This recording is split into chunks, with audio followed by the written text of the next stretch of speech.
The Fox Virginia News at 10 is next. Tonight, parents, students, and teachers at Charlottesville High School voicing their concerns at a listening session tonight following recent violence at the school, prompting the district to cancel classes. We have that story. Plus, more incentives to get bus drivers into Albemarle school buses. We've got the latest on how the district is making sure every student has a seat. And a popular local grocery store back on their feet after a media blitz gets people back in the grocery aisles. It's 10 o'clock. Time for your Fox Virginia News. Now, Fox Virginia News at 10. Well, good evening, everyone, and thank you so much for joining us tonight. I'm Alexia Williams. And I'm Ashley Brooks. We'll get to those stories in just a minute, but first, here's Travis with your Fastcast. And now, your CBS 19 Weather Authority forecast from the Bright Star Care Charlottesville Weather Center. Sunshine this morning gave way to clouds in the afternoon, and temperatures a lot warmer than recent days. We did officially reach the lower 60s this afternoon in Charlottesville, and we were actually a few degrees above seasonal normals. 48 in Charlottesville, at least at the airport. We're at 43 downtown, 43 in Madison, 34 in Culpeper, and 34 degrees in Scottsville. Clouds have been coming and going the last few hours. A few more have set up shop in central Virginia, and there are more clouds that will move in after the midnight hours. So as a result, I don't think it's going to be as cold as this morning or recent mornings where we've been in the teens and 20s. Instead, a low of 34 tonight in Charlottesville under very cloudy skies. Then for Friday, you've got sunshine lacking. Let's just put it that way. Cloudy skies between noon and 5 p.m. I expect scattered showers. Most of the regions spending the day in the 40s, but for numerical sake, we hit a high of 50. At any rate, it'll be cooler than today. What's going to set the tone for the weekend? Rain, warm temperatures? What's up for Saturday and Sunday? Details in just a few. Travis, thank you. Our top story at 10. Community staple Reed's Super Save Market is slowly building back their inventory. Just over a month ago, Reed's had to cancel shipments due to the high cost of business. They've kept meat and produce stocked and asked for community support as they struggled. After Fox Virginia's story in October, the manager tells us they even gained a few new customers to boost sales. Their first shipment of dairy and holiday staples arrived just in time for Thanksgiving. You know, it'd be easy for us to just say, this is hard, let's throw in the towel, but people want us here and we want to be here to serve them.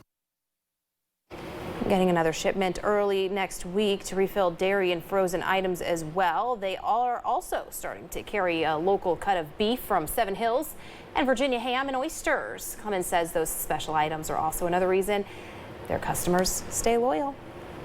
Food insecurity is on the rise here in Virginia. That's according to the latest federal data analyzed by Axios. Now, according to the report, around 9.3% of Virginia households were food insecure between 2020 and 2022, meaning that they couldn't provide enough food for themselves due to lack of money or resources. That percent translates to over 300,000 households rather. That's up 7.8% from the previous period. Feed More, a food bank organization that serves Central Virginia, says that it's seen a 22% increase over the past 2 years. However, Virginia is still faring better than the national average, where 11.2% of all households reported food insecurity. According to Axios, the disappearance of pandemic-era support programs played a huge role in the nation's increase. The Blue Ridge Area Food Bank is hosting its food drive across various Food Lion locations in the area, and there's still time for you to participate. The Food Lion locations at Forest Lakes, Mill Creek, and Pantops all accepting food bin donations until December 3rd. The goal for this drive is 1 million meals for people right here in the Charlottesville community. Well, every student in Albemarle County who needs a bus ride to school now has one, but the bus driver shortage, it hasn't been solved. District spokesperson Phil Jeremita says that they're cautiously optimistic about the bus driver situation currently. Just because every student has a seat on the bus, it doesn't mean all of those buses are being driven by bus drivers. Fox Virginia's Felicity Taylor explains. We're using a lot of flex drivers who normally are available for other things. We're also using a lot of staff from the transportation department. Meaning Albemarle County schools are getting it done, but they're stretched thin. District spokesperson Phil Jeremita says some students are also on what they call a stacked route, where the bus driver takes 2 loads and some kids arrive either very early or late. And that's a good short-term fix. because the important thing was ensuring that every child had service. But it's not a long-term plan. There is some good news. 2 drivers just finished training and 3 more are in the program now. Jeremita says they're hoping to attract more with the pay raise starting January 1st. Bus drivers will now start at $23 an hour in a couple of weeks, and more than $38 if they're at the top of the scale. 1 driver is retiring in December. Jeremita says they're waiting to hear if any more will do the same. Felicity Taylor, Fox Virginia News. Well, boil water advisory has been lifted today for residents in Greene County. The advisory was issued November 27th after a broken water main resulted in service interruption and loss of water pressure to some homes located off of Spring Hill Road in Ruckersville. The water main was repaired, and the water has since tested negative for any harmful bacteria. Residents can now safely resume using their household water.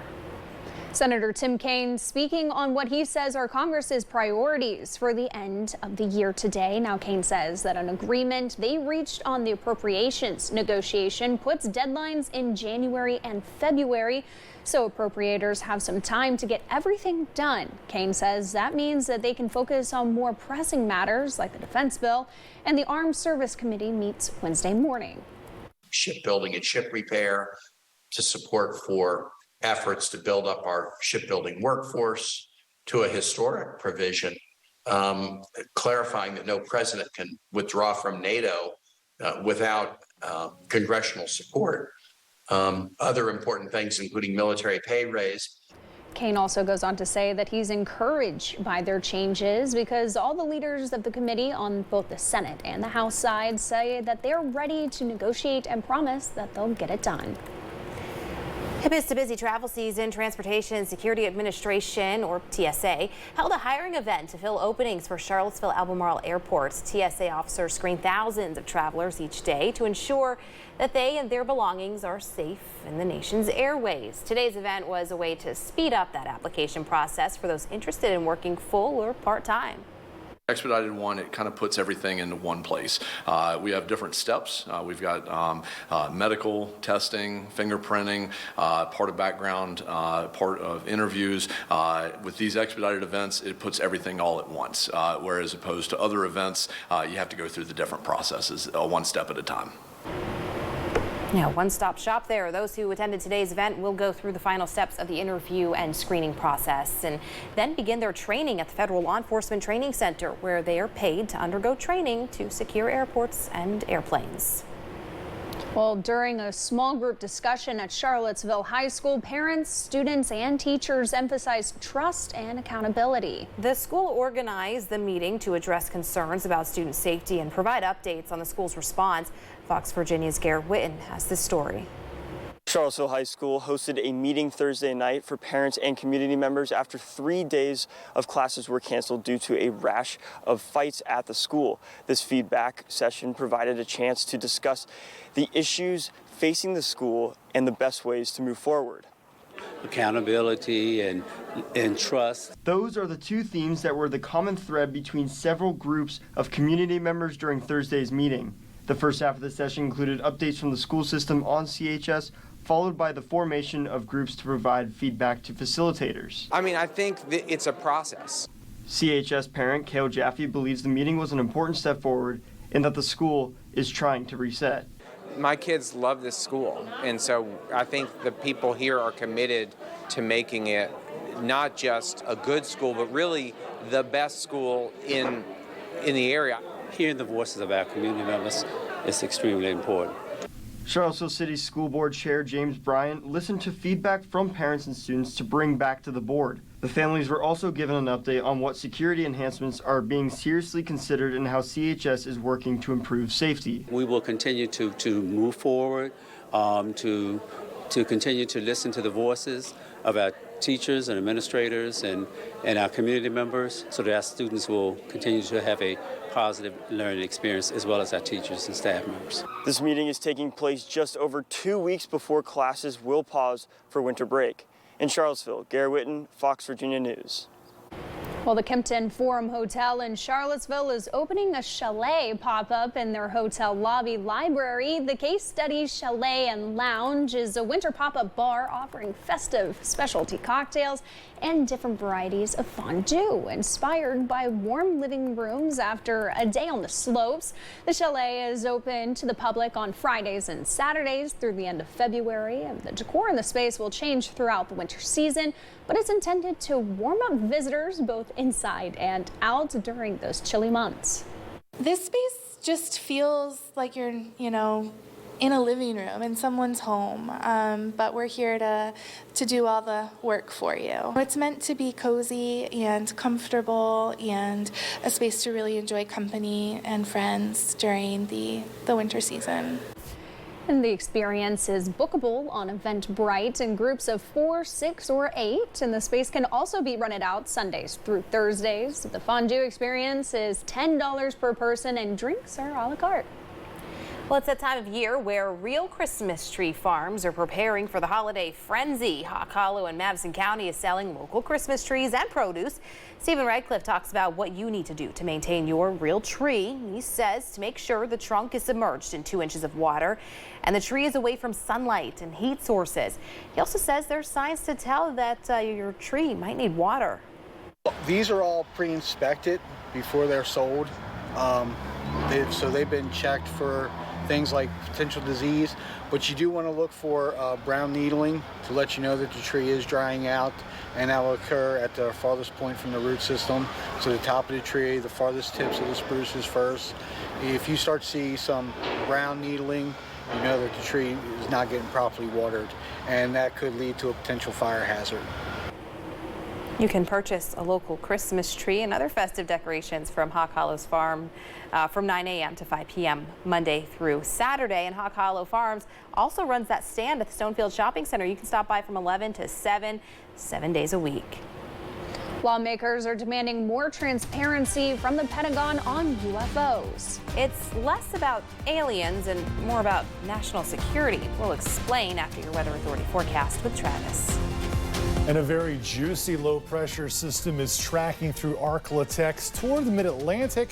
We're going to get some rain out of the deal. The question is how much. We'll talk about that and the active weather pattern ahead right after this. And now, your CBS 19 Weather Authority forecast from the Bright Star Care Charlottesville Weather Center. Great to have your company on the Fox Virginia News at 10 o'clock on this Thursday evening. We're off to Carter Mountain for today's time lapse in the JES Skyline Network, and we had a lot of sunshine this morning, mixing with clouds in the afternoon. At times we were overcast, but we did clear the sky just before sunset. And we're clear for the most part right now, save a few lonely clouds just kind of meandering through, passing on by. No rain or snow to speak of. We do have more clouds, though, just off screen in West Virginia and the Ohio Valley. So whatever clear sky we have right now, not going to last. 47 degrees outside our Riderwood studio. Last check, we're now down to 41 in downtown Charlottesville. 48 at Show, 45 at top Carter Mountain. Why these 3 stations? Because we've got our little weather stations at each of these 3, including the airport that we just used there. So, yes, some places are warmer than others. I mean, you're already talking 30s in parts of Culpeper and Orange County, 34 in Culpeper to be exact. Roanoke at 39, 42 in Farmville, and 38 degrees in Fredericksburg. So, again, keeping in mind what I just said with some places being colder than others, we're generally warmer than 24 hours ago. And with these clouds moving in, I don't think it's going to be incredibly frigid night tonight. We're talking lows mainly in the lower to middle 30s. But tomorrow going to pose itself quite an interesting day from weather perspective because you've got 2 things coming. You got a cold front that's going to bring temperatures down, but that's going to serve as the highway for this very large low pressure system. There's a lot of moisture with this and a little bit of severe weather along the Gulf Coast. However, for us, most of the rain is actually going to pass us by. We're going to have scattered showers. I think the window for showers in central Virginia tomorrow will be noon to 5 p.m. And we're not really going to shake the clouds for the weekend upcoming either, nor will we change the showers in the forecast. Both Saturday and Sunday afternoons, we'll have a few. Your hourly planner for Friday, I think by 8 a.m. we're totally cloudy, and we'll stay that way through the afternoon. Temperatures, upper 40s for most of the afternoon, maybe to 50 if we're lucky, but plan your wardrobe for the 40s. And trust me on that, it's going to be a lot cooler than today. Futurecast, there are your clouds, there are your showers. Some see them, others don't. Clouds hang around. Again, we'll see a little sunshine this weekend. We'll also have showers possible both Saturday and Sunday afternoons, but both days of the weekend featuring highs in the middle 60s. So it will be somewhat warm. Not a wash of a weekend for outdoor plans, but if you've got them, just be aware of the shower potential. Lower to middle 30s for overnight lows tonight. You got 50 for a high in Charlottesville, 51 in Orange, but again, I offer the caveat, dress for the 40s. That's what it will be for most of the day. Cardinal Home Center extended forecast. Whole lot of showers, but not a lot to show for it. We'll talk about detailed rainfall totals in about 20-25 minutes. We will eventually cool, lower 50s for Tuesday, Wednesday, and Thursday. And I will say there's a question mark on showers for next Wednesday. Feeling a little more confident we get them than not feeling confident. That's why they're there, but that could change. Yeah. Well, not a lot of rain, but at least some hope right there, right? Some sprinkles or two, you know? Yes. Exactly. Nice. The weekend's decent. You got low to mid 60s and, dry for most of the weekend. Anyway. Yes, yes. Perfect. All well, right. Thank you, Travis. Thank you, Travis. Well, across the nation now, the 6-month hurricane season officially ends today. NOAA says it doesn't foresee people or more tropical developments until spring. The tropical storm behind this damage in Virginia, if you remember, is Ophelia, which impacted the East Coast back in September. It and Hurricane Idalia are the only two that made landfall in the U.S. this season. Overall, the season saw 20 storms, including 3 major hurricanes. Lawmakers are demanding more transparency from the intelligence community on UFOs. It's an issue Republicans and Democrats are standing together on after some lawmakers say they're being stonewalled by the Pentagon. Fox News correspondent Rebecca Castor has the latest. Look at that thing. It's rotated. This is an unclassified video from the U.S. Navy showing a jet cruise encounter with an unidentified aerial phenomena, or UFO. There's a whole fleet of them. Look on the ASA. This video is from 2015, but some lawmakers believe there's more evidence of UFOs they think the government is trying to cover up. The American people deserve to know as much about the existence in this universe as possible. Stop barring us from the truth. Thursday, lawmakers on both sides of the aisle called for more transparency from the Pentagon on UFO sightings after they say their requests for more information have been denied. Why, as legislators, are we being stonewalled? Congress started asking more questions after a former Air Force intelligence officer acting as a whistleblower implied the Pentagon was operating a secret UFO retrieval program. Mr. Grush, finally, do you believe that our government is in possession of UAPs? Absolutely, based on interviewing over 40 witnesses over 4 years. Shortly after, the Defense Department launched a website declassifying a few videos of UFO sightings and asking for additional footage from the public. Lawmakers, however, say their concerns are less about aliens and more about national security. So I don't know if it's Little Green Men or U.S. Technology or the CCP, but they're engaging in around our nuclear facilities. And I don't care who it is or where it's from, that should concern you. The House and Senate are working on a bipartisan bill that would mandate the disclosure of UFO records. In Washington, Rebecca Castor, Fox News. Well, don't go anywhere. Sports is coming up next. Hello, I'm Kirsten Ashbaugh from Wilkinson Wealth Management, and here are your stocks of local interest for today.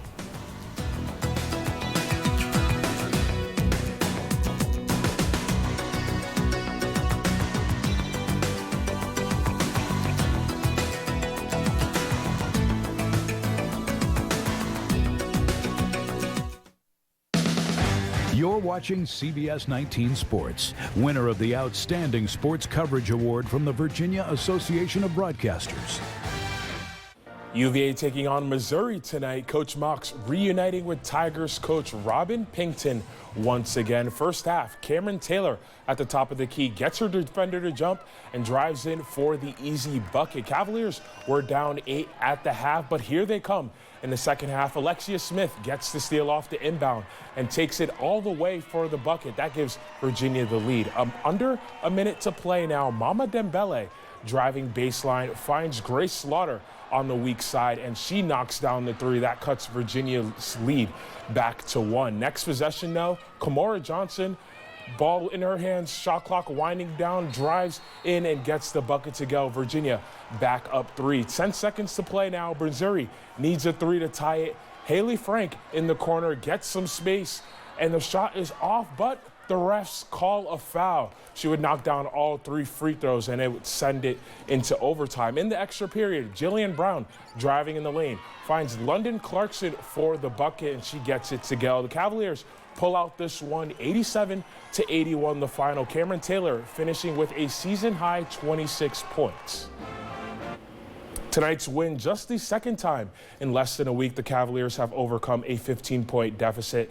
And the win also puts Coach Mox at 4-0 against the Tigers in her career. But all of that quickly became secondary when she shared the news post-game that she had coached tonight's game after learning of the passing of her father this morning.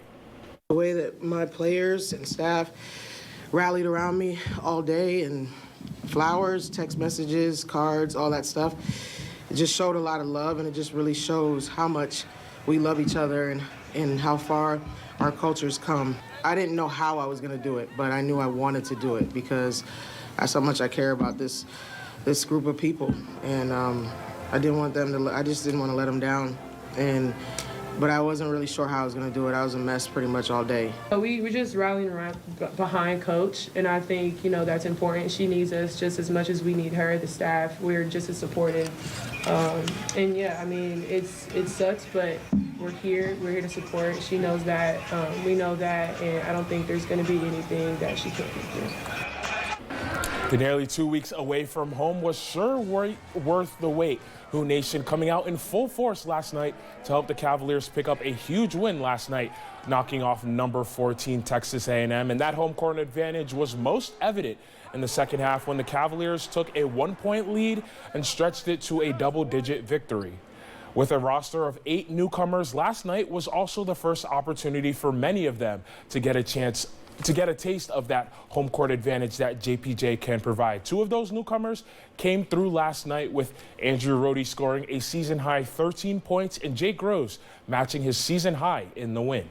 Said it on the radio, actually. It was one of the best environments that I think I've been in, and I've played in a lot of really good arenas, really packed arenas. It's hard for us coaches and players to understand or to express the appreciation we have for that crowd. Obviously, when we have momentum, they're such a big part of that, and they keep things rolling for us, and they're always on the other team. And man, I just think that the Who fans do a great job of that. Having the crowd from the jump, like you said, from starting lineups, you can hear them. To hear, it's a different type of intensity, or not intensity, but different type of roar. You know what I mean? So it's really good to play these games, but it's also good to play against teams that not going to have the same intensity or same energy as the crowd's going to have. So we got to take everything for granted. Just give thanks for everything.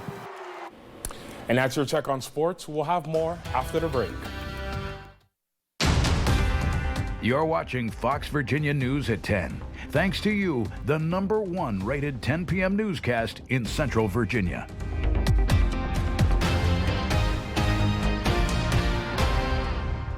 Welcome back. It's 10:30. I'm Alexia Williams. And I'm Ashley Brooks. You're watching the Fox Virginia News at 10. Let's go ahead and check in with our chief meteorologist, Travis Koshko. And now, your CBS 19 Weather Authority forecast from the Bright Star Care Charlottesville Weather Center.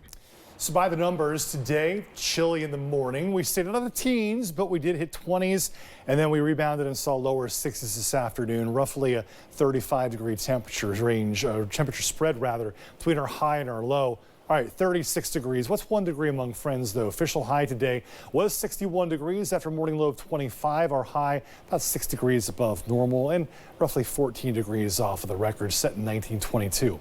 So temperatures all over the place right now, and that's to be expected with some under cloudy skies. Others are clear. 27 in Standardsville, 42 in Locust Grove, 35 in Scottsville, Piney River 33, and Charlottesville at 45. Tomorrow, everyone's going to be cloudy, a couple of showers here and there between noon and 5 p.m. Maybe a sprinkle even lingering past that. High temperature of only 50 degrees for your Friday, but it will get warmer for the weekend, and we'll keep the chances for showers. The question is, will these chances for showers amount to anything notable the next 7 days? Don't get your hopes up. Details in just a bit. All right, thank you, Travis. Well, robocalls and texts were annoying before, but now with the use of AI, scammers are fleecing Americans in increasingly sophisticated ways, leading to the creation of a multi-billion-dollar mitigation market. Fox's Eben Brown has more in this edition of our Fox on Tech series.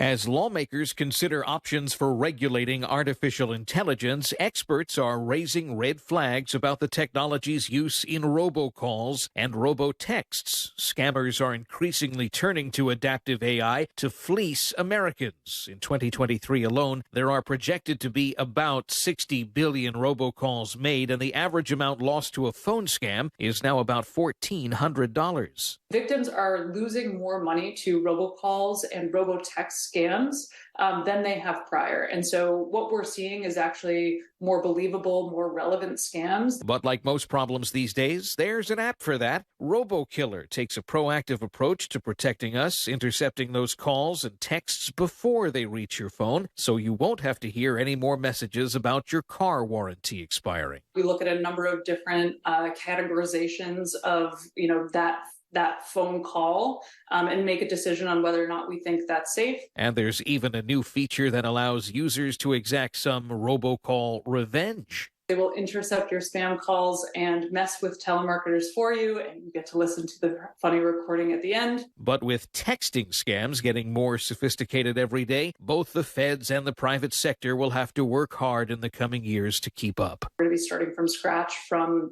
technological solutions, again, because the landscape's different. The robocall mitigation market was worth about $5 billion last year. They expect that to go up to $18 billion over the next decade. In Miami, Eben Brown, Fox News.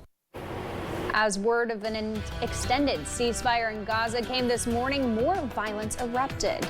Gunmen opening fire on people to get away from Hamas militants. We have the latest development from Israel. Stay with us.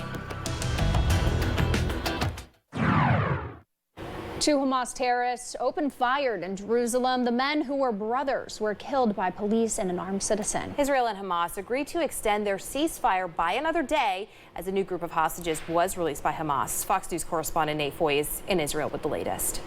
My heart goes out to the victims of this attack. 4 Israelis are dead after 2 Hamas gunmen opened fire in Jerusalem this morning, as Secretary of State Antony Blinken met with Israeli Prime Minister Benjamin Netanyahu. I told him, we swore and I swore to eliminate Hamas. Nothing will stop us. Blinken then met with Mahmoud Abbas of the Palestinian Authority, discussing ways to accelerate humanitarian aid into Gaza and improve security for Palestinians in the West Bank. This mother is weeping tears of joy, finally reunited with her daughter, 21-year-old Mia Shem, released by Hamas terrorists today, with 40-year-old Amit Susana and 6 other Israeli hostages. But the joy of coming home can quickly turn into grief. On her first day back in Israel, American-Israeli mother Liat Benin learned Hamas terrorists murdered her husband on October 7th. She'll raise their 3 children alone.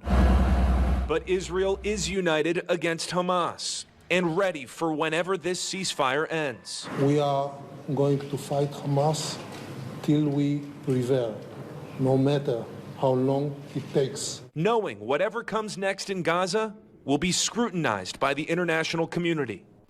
Secretary Blinken said tonight that Israel must take steps to protect the innocent civilians in Gaza whenever the fighting does resume. Tomorrow's the 8th consecutive day of the temporary ceasefire.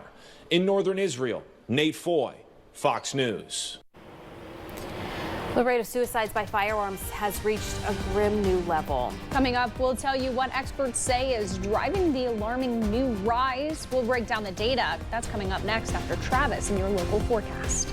So the big soaker of rain we had last Tuesday afternoon, and that counted towards today's updated state drought monitor. We'll talk about that. And we'll tell you how much rain we've got coming our way the next 7 days after this. And now, your CBS 19 Weather Authority forecast from the Bright Star Care Charlottesville Weather Center.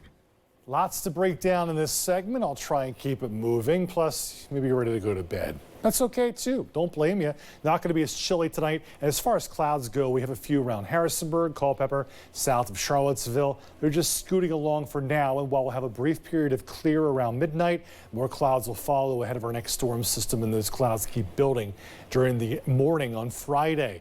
Our state drought monitor, you're probably thinking there's something missing. Yeah, the extreme drought area. That's a very good thing. That is now gone because of the 2 to 4 inches of rain that we had last Tuesday afternoon. This is the drought monitor now that includes that rainfall. However, it's very important to note, and I think it's very well justified, that we're still dealing with moderate to severe drought conditions across pretty much all of Central Virginia and the Valley. So yes, we can get 2 to 4 inches of rain in a day. That's all well and good.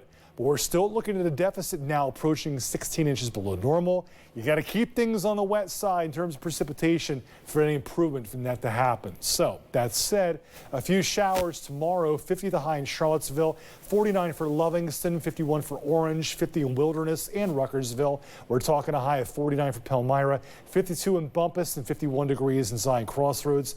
To the Valley we go with mid-40s in Luray, Waynesboro and Stanton and Monterey at 42 degrees. If you are traveling on Friday, mid-50s in Richmond. Temperatures elsewhere, 50s and lower 60s. Further south and east you go, the warmer it will be. Air quality will be fine. No concerns. There's our storm system, but between that and the rain that we've got coming with subsequent systems, following systems, don't get your hopes up for any big soakers. 1/4 to a 1/2 inch of rain if we are lucky in the next 7 days. Temperature-wise, back that up and I'll show you. Mid-60s through the weekend, but then a gradual cool down with lower to middle 50s for the middle of next week.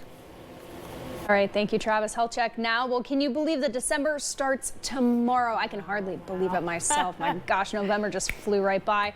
Well, while the holidays can be full of fun and time with the family, they can also be extremely stressful. That's right. In today's Health Minute, Mandy Gaither has ways to manage stress throughout the holiday season. It's that time of year again. The lights, the memories, the stress. You might be excited about certain things that are happening and also stressed and overwhelmed. And both of those things can exist in you at the same time. Licensed therapist Jody Baumstein says to first recognize what you feel because you can do something about it. Help manage holiday stress by giving yourself permission to do things differently. We often believe that because something has been done a certain way for a long time, we can't break that tradition. But the reality is sometimes something isn't going to work for us. And it doesn't mean that we'll never do it again, but maybe we don't do it this year. If you're feeling overwhelmed, Baumstein says to set boundaries. Think about what's most important for your family. She says it's okay to say no. A lot of times we don't want to do that. We feel like we don't really have a good reason or we don't want to upset someone. But the reality is that no can be a full sentence and you don't need to justify it or explain it.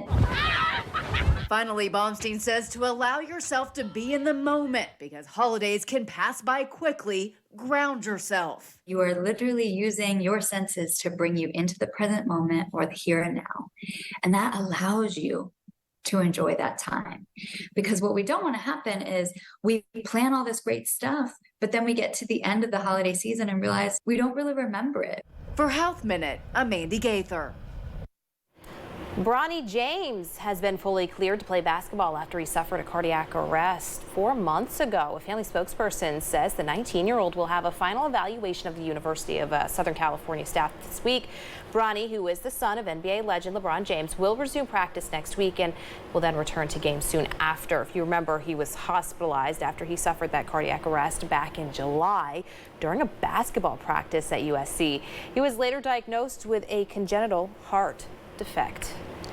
Gun suicides have reached new heights. New data from the CDC says firearm suicides reached, quote, unprecedented levels in 2022.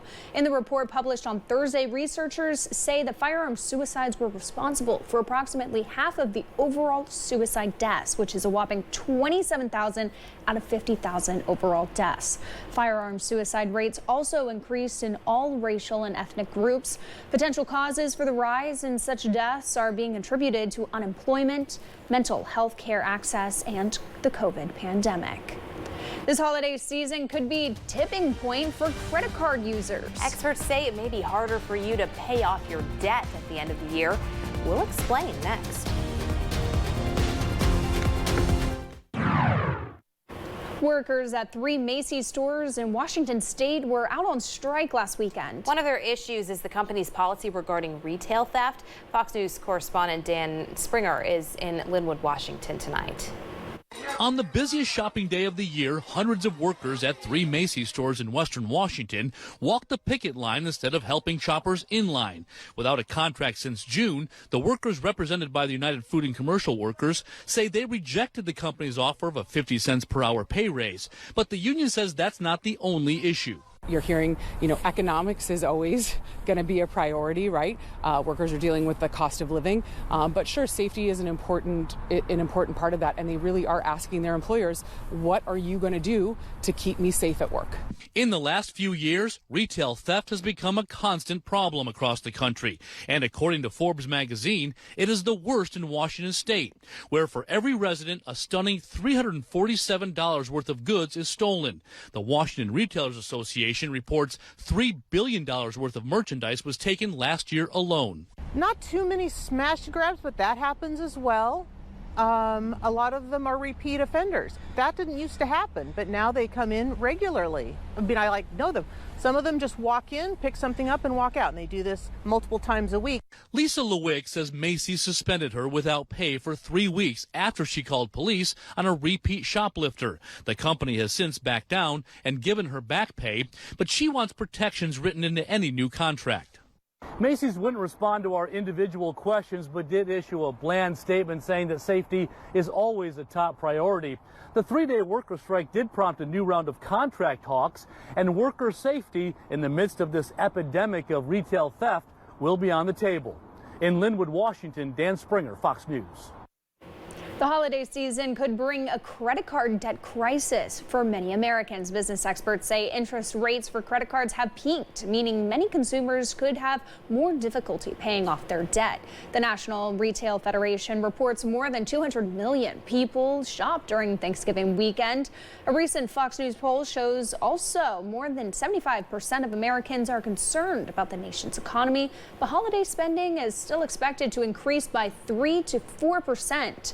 to more than $950 billion. Popular gaming franchises heading to Netflix. The streaming company says Grand Theft Auto, the trilogy, the definitive edition, will be available to play in its gaming library starting December 14th. Interesting. Subscribers can pre-register to play the games, which have all been updated for its mobile platform. Netflix now offers more than 80 mobile games to members, which come without any additional fees or ads. In Hollywood Nation, a Saturday Night Live alum will start making their hosting debut next month. The beloved foul-mouthed teddy bear gets an education and more. Here's Fox's Ashley DeVorkin with the latest in the Hollywood Nation.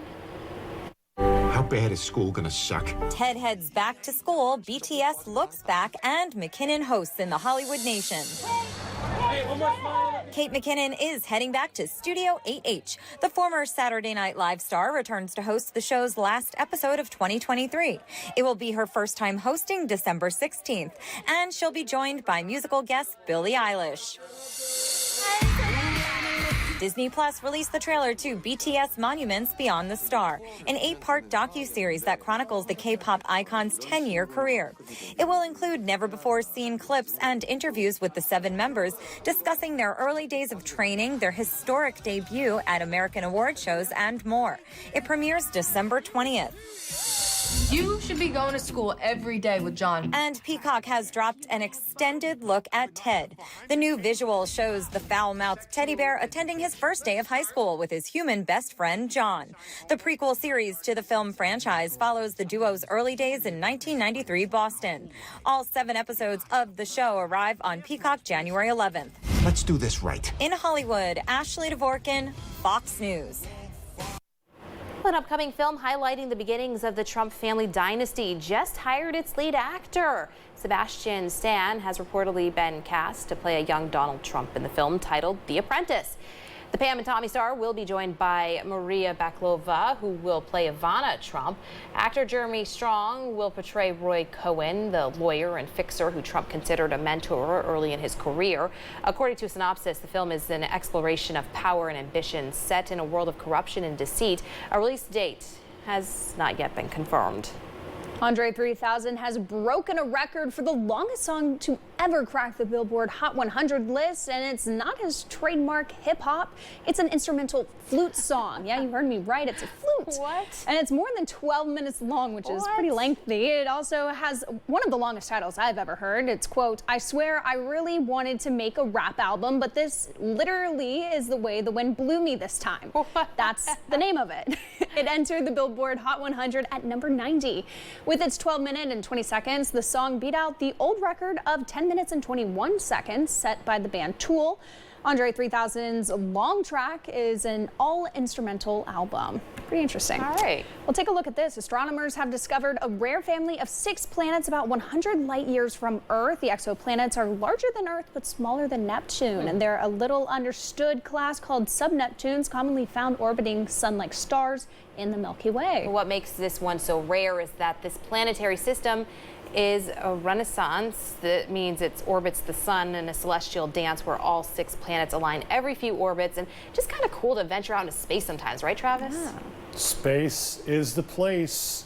Yeah. 50 degrees on Friday with afternoon showers, scattered showers Saturday, Sunday, Monday afternoons, but not a watch of the weekend, and then cooler next week. That one's for you, Joe. There you go. We hear them laughing in the back there. That's going to do it for us tonight. Have a great night.